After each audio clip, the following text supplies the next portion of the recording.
So picking up where we left off with, after you, that Christmas that you were still healing, and you were put out while you were still in the healing process. You want to take it from here?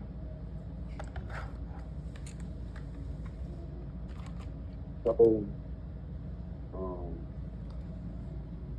can you hear me good? You good? Yeah, we're good. Uh, Shh. Basically, it took me, it took me, led to me being in a dark place.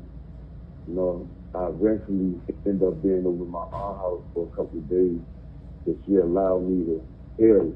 She allowed me to heal, long enough, and I did eventually get back to my mother, but at that point it was like, yo,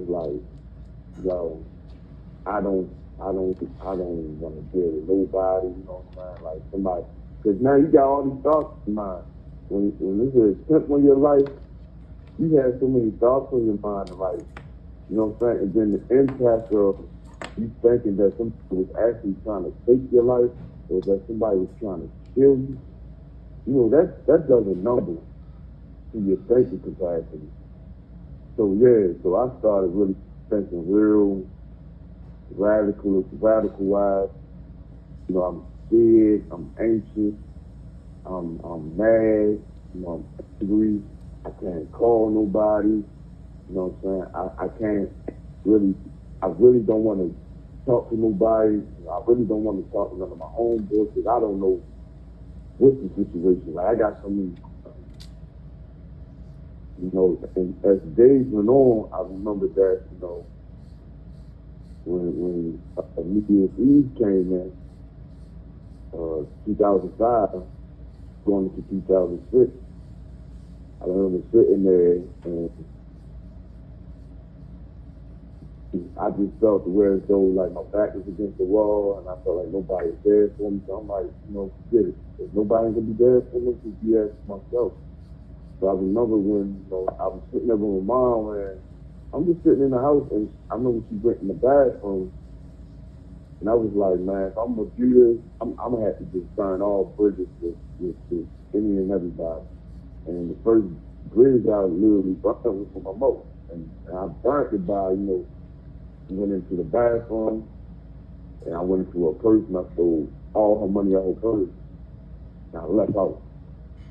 You know what I'm saying? And I left, and I just left. And I never looked back since then. And I left.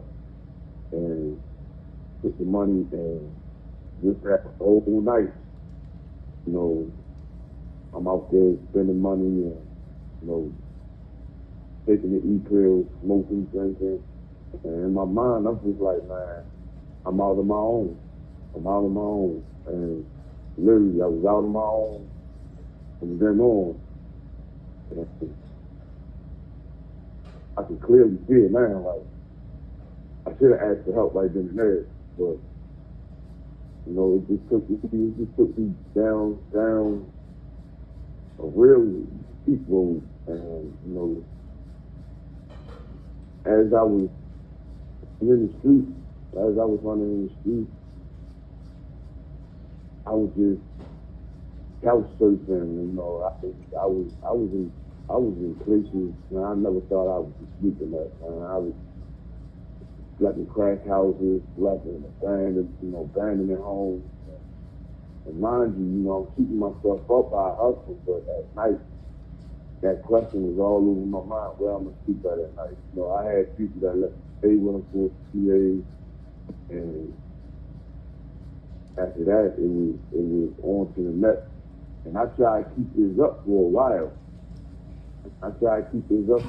But eventually it caught up with me. And and luckily it lasted for only 6 months until I got arrested for this. Because I didn't think it was going to last very long. Because I was looking for the grave. Because I didn't want to even live no more at that time. So, that's where,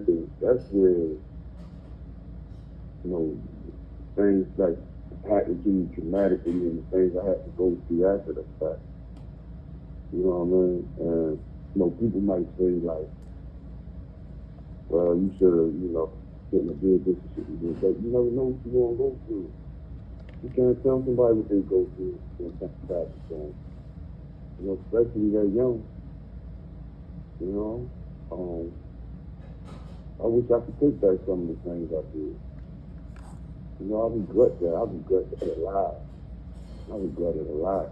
Not just because I'm fighting for it in here, because, I know me. I know I should have chose better.